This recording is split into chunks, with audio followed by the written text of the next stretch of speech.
And it is Wednesday. It is live at 5. Welcome, welcome. Today we are going to be talking about ear candling. Now, being someone from Europe, we do tend to use them, in like medical as well as sort of holistic stuff. So like ear, nose and throat hospitals will use them in Europe. But then now I'm living in Canada, it's kind of a taboo thing, and everyone's warned against them and they're dangerous and all this stuff. So that's why I decided to do this one this week, is just to talk because I'm qualified in it and I would like to talk to you guys about it. It's not to change your opinion on it if you already have solid convictions about it, but just so that you get my experience as a practitioner, having it done on myself, doing it for other people, and also the wisdom from both the Native Americans and from the European idea of it as well. So if you're interested, stick around. I will try and keep it within the 10 minutes. It'll probably go a bit over. And if not, then no worries, you can move on and I'll see you another week. Anyway, so ear candling, what exactly is it? So let me just grab. So first of all, these lovely little stick things. So they're made out of like usually some natural fabric, so like a linen or a cotton or something. So you can just see it at the top there. And then it's coated in like beeswax or something. So these ones are beeswax just because I love the bees and the beeswax is the best in my opinion, but some people, they use like soy and like paraffin and stuff like that to coat them. So this other end will go in the ear. Now, people get told that you can shove it in too far. That can't happen.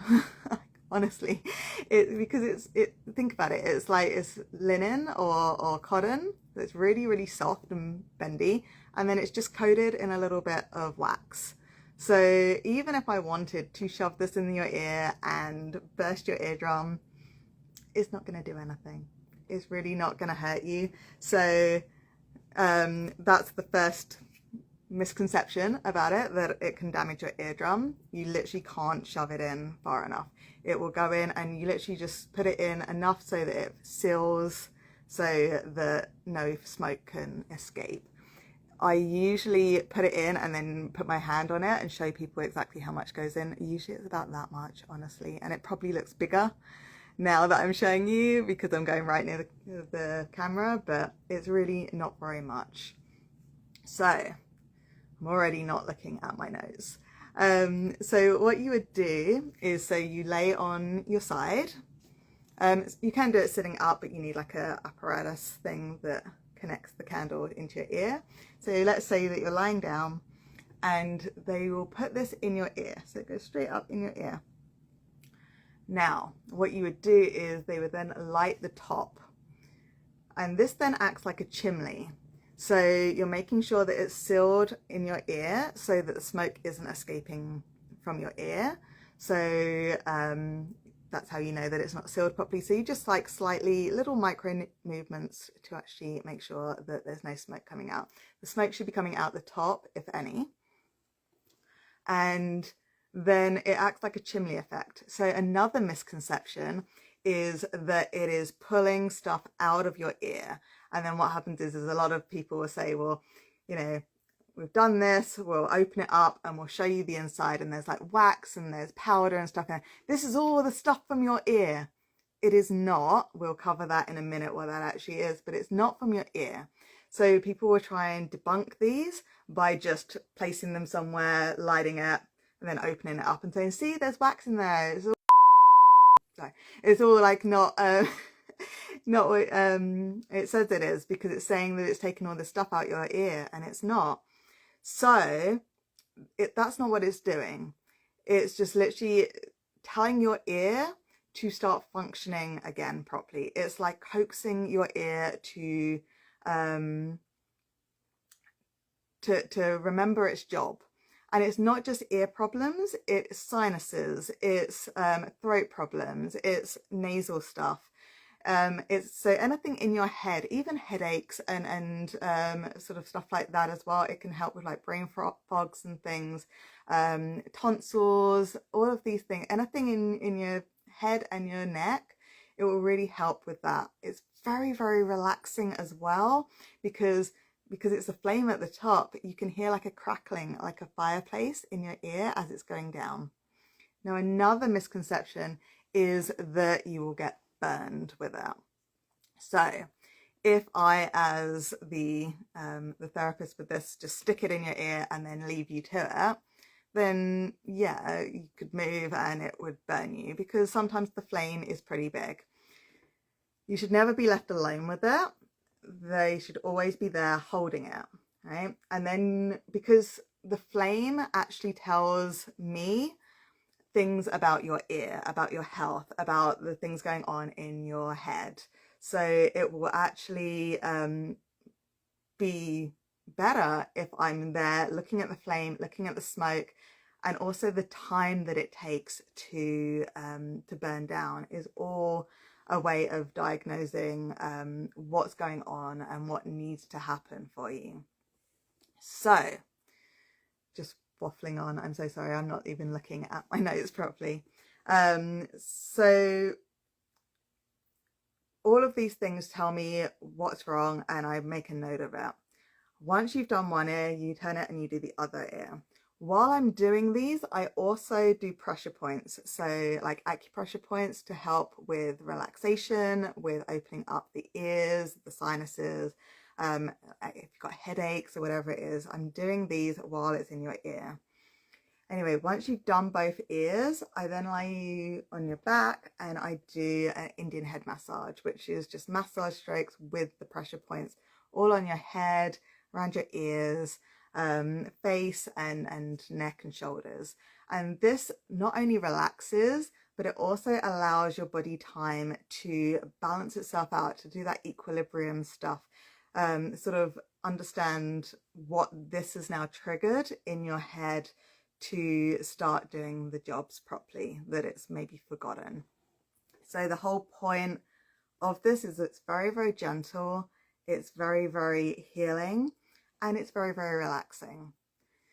The amount of smoke that comes out and the color of the smoke is telling me things about it. So for example, a really thick black smoke could mean that it's really, really, really trying to, coax something from your ear. So again, it's not actually bringing anything into the candle, but energetically it's doing a lot of work. Same with the flame. The flame can be really tall or it can be really tiny, it can be flickering. These are all indications as well of how hard the candle is working.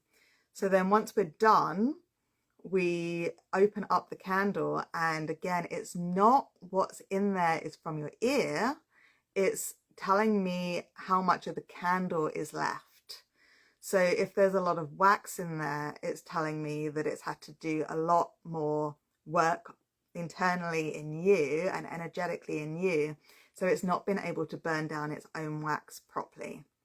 Same with the powder. The powder in there is like a residue thing, it's like a yellow color.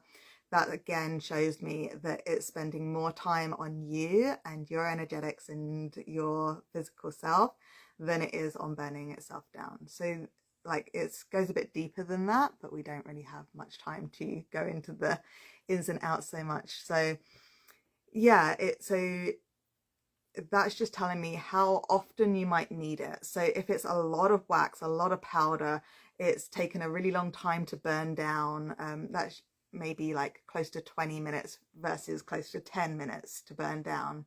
These are things that tell me that you might need another one in a week or 2 weeks, right?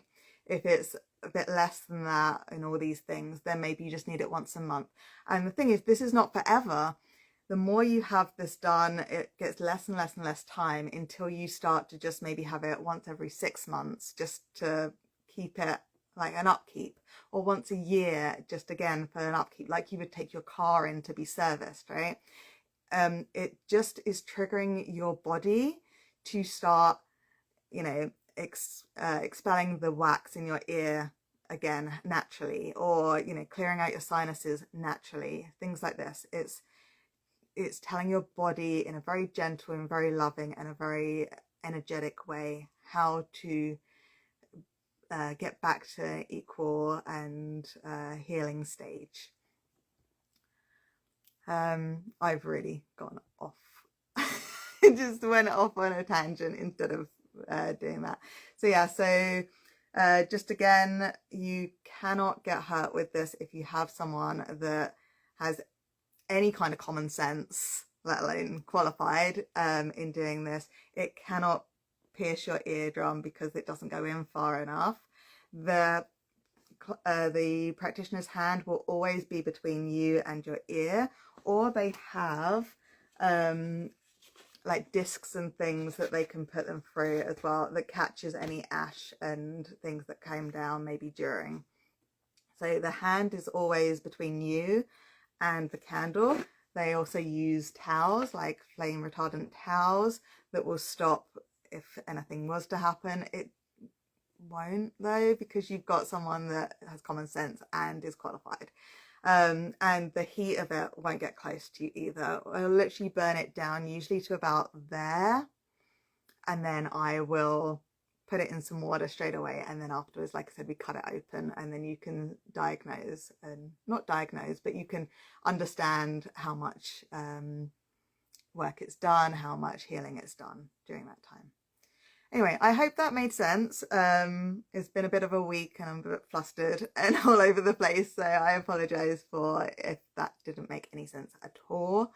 It is a great treatment. I really recommend that you try it, whether you need it for health benefits or you just want it for relaxation. It is beautiful and wonderful, and definitely try these out. Next week, we're going to be doing the power of words and how they shape your reality. So this is a really, really good one for anyone that talks. So please join me next week for the power of words, and that's going to be a really interesting one. If you have any questions about today, especially because I think I probably might not have been making much sense, please do reach out and ask any questions on ear candles or anything else that I do. I'm always very happy to chat, and I will talk your ear off about any and all the things that I do and more. So please do get in contact with me. If you have any suggestions about what you would like for Live at 5 as well, also reach out. I'm always welcoming new ideas.